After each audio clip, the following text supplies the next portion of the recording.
Hola amigos, ¿cómo les va? Bienvenidos al canal. Traemos dos historias, sí, para disfrutar estas notas de color que solemos hacer. Vamos a disfrutarlas juntos. Bien, ya comenzando rapidito. Primer tema que vamos a enfrascarnos es la Catedral de San Isaac. ¿Y dónde queda la Catedral de San Isaac?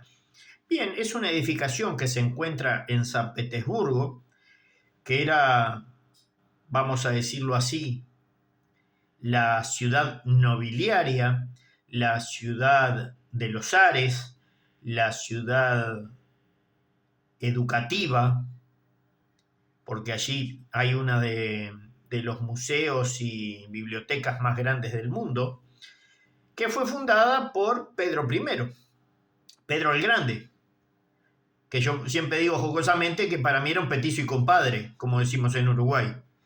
Por eso le decían el Grande.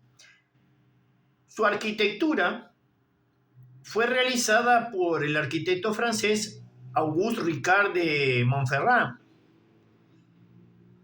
Y este francés, y escúchelo bien, mire lo que son las vueltas de la vida, este joven francés en aquel momento, lleva en 1818, tome nota, 1818, al zar Alexander I, que era el que gobernaba los destinos de Rusia,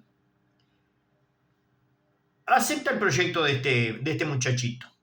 Dice, che, vamos a hacer, dice, tengo todo calculado, dice. Hacemos aquí, hacemos allá, yo te traigo todo el dibujito, vas a ver que el dibujito está precioso. Y el zar sabía que este muchacho era muy pulido en los dotes de diseño arquitectónico, vamos a decir. Pero sabía que era medio atorrantón a la hora de construir. Tenía poca experiencia.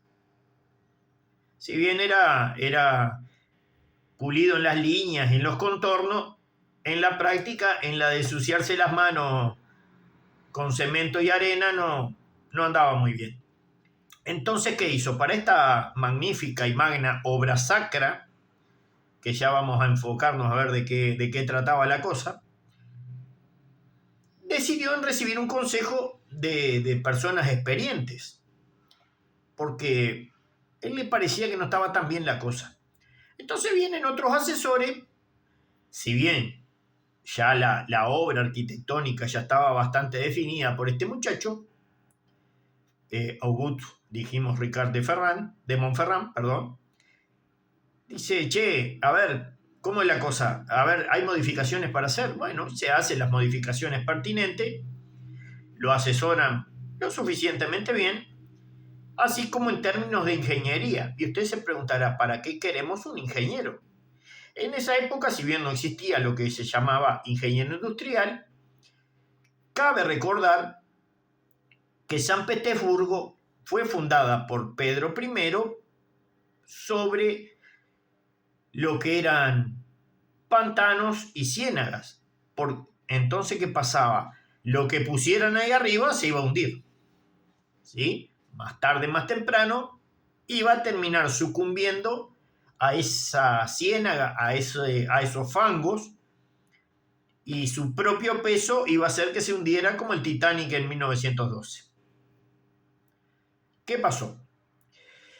La arquitectura de esos años era para dejar huella, y escúchelo, por eso la vuelta que da la vida, vamos a volver a repetir, el arquitecto, no vamos a decir el nombre, el arquitecto era francés. En esa época la arquitectura se realizaba para dejar la marca de la victoria de Rusia sobre las tropas de Napoleón. Sí, sobre Francia. O sea, un arquitecto francés decide erigir un monumento en tributo a la derrota de Francia.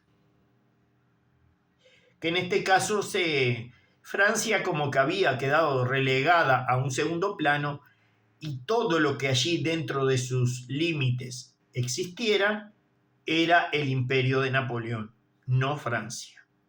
Así lo tomaban muchos de los franceses. Y por eso se iban y terminaban se pasaban al otro bando y daban una manito. Aparte que la tarasca servía.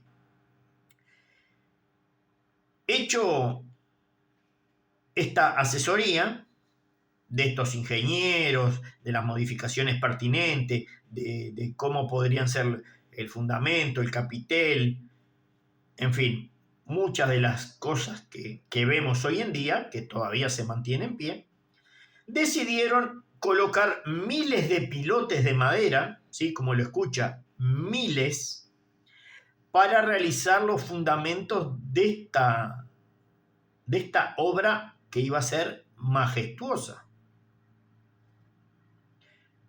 Y se empieza a construir.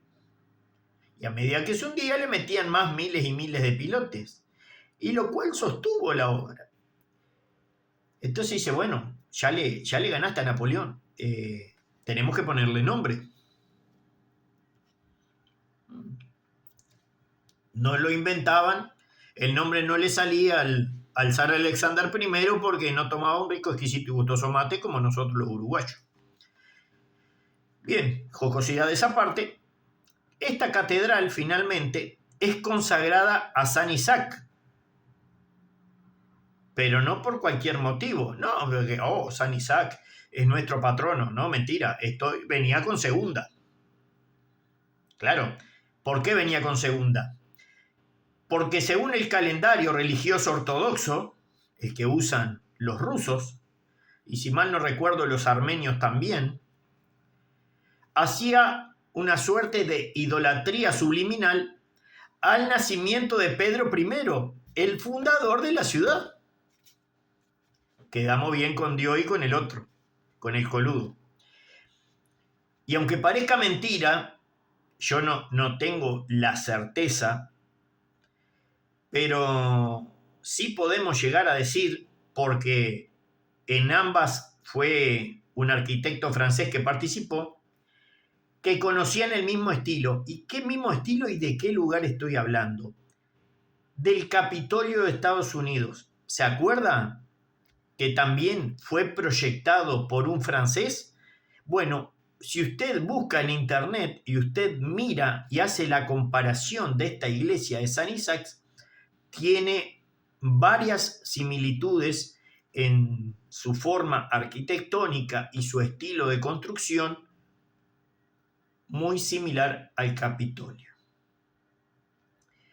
Pero tendríamos que buscarle la vuelta para dejar plasmado esa imagen de esa iglesia. Y era una pena no dejarla. Fíjese, y bueno, ¿y qué podemos hacer? Bueno, nos esperamos unos años más, esperemos que no se hunda y vamos a buscar a alguien que sí nos pueda sacar una foto. Y ahí viene el segundo tema que yo le quería encadenar. ¿Y de qué estamos hablando? Bueno, Francia, para variar, Francia, dice, nosotros inventamos, ya se metieron la medallita, aunque fue otro tipo, dice, la primer fotografía. ¿Y quién fue? Fue Louis Daguerre. Louis Daguerre hizo lo que vendría a ser captar y fijar una imagen de forma permanente en una plancha de metal. Y a eso se le llamó fotografía o daguerrotipo. ¿Por qué daguerrotipo? Porque cada pieza de esa máquina era exclusiva e irreemplazable. Entonces, ¿qué pasa? Como no existían los negativos, esto recién comenzaba, no había más para procesar copia. Usted no tenía negativo, no podía procesar una segunda imagen del mismo tenor. ¿Y esta plancha de metal en qué consistía? Bueno, consistía colocar nitrato de plata, escúchelo bien, nitrato de plata. Se lo digo en forma lenta porque tiene un porqué también. Y tiene algo que ver en lo que se usa en las películas y en un elemento muy cotidiano. Y esto se colocaba sobre una base de cobre. Al reaccionar con un elemento que era el mercurio, quedaba fijado y después mediante el cloruro de sodio, vayan por su casa y lo encuentran, no meta la mano en la olla porque se va a quemar, y ya sabe por dónde voy, ¿sí? Por la sal. Y ahí quedaba fija esta imagen y obteníamos la primera foto. ¿Y por qué yo decía que el nitrato de plata, perdón, era algo que se conocía? Bien, el nitrato de plata hoy en día es el elemento que se utiliza sobre vidrio y se forma el espejo. Aquello que aparecía en las películas antiguas, ¿se acuerdan? En blanco y negro, las películas de terror, haciendo alusión al muchacho mordedor de Transilvania. Sí, que se decía que ahí está el porqué, mediante el espejo su imagen no se veía reflejada. Vio que tenía que ver con la ciencia y no con el tema de la ciencia ficción, sino todito tenía un porqué, que se decía que su imagen no podía ser emulada, por decirlo así, o reflejada en un espejo, a causa del nitrato de plata, que sería un elemento mortal, ficticiamente hablando, para este ser de película. Entonces dicen, bueno, Daguerre se pasó, mirá el invento que se mandó, sí, pero como muchas cosas en el mundo, como muchos afanos que hubo, él no empezó solo, él empezó con un compañero, sí, con Joseph Niepce. Y Joseph Niepce había hecho una suerte de prototipo y una nueva técnica, y el tipo se finiquitó. Dice este otro, no, yo no voy a dejar mis años de ayuda a este monstruo tirados a la basura. Voy a agarrar y me voy a aprovechar de esto y lo voy a usar como una catapulta para mí. Y fue lo que hizo. Entonces, una vez tomado los apuntes de este Joseph Niepce, agarra, lo perfecciona y lo expone por primera vez, y como ven que da resultado, en una feria en Francia se da el anuncio de la primer fotografía de la historia, si bien había un par de casos donde ya había algún tipo de imagen anterior, y se considera que es la primera de naturaleza química. Amigos, esto quería traerles, quería compartir con ustedes. Quiero darles las gracias al nuevo suscriptor. Quiero que esté a gusto. Vamos a seguir haciendo de este tipo de videos. Compartan, suscríbanse en el canal. Compartan con amigos para que vean el material. Activen la campanita de las notificaciones. Y bueno, y seguiremos teniendo estas pequeñas notas de color que las iremos combinando una con otras y haciendo un formato común para que todos puedan disfrutar de un par de microhistorias para que el mundo no las olvide. Un abrazo para todos.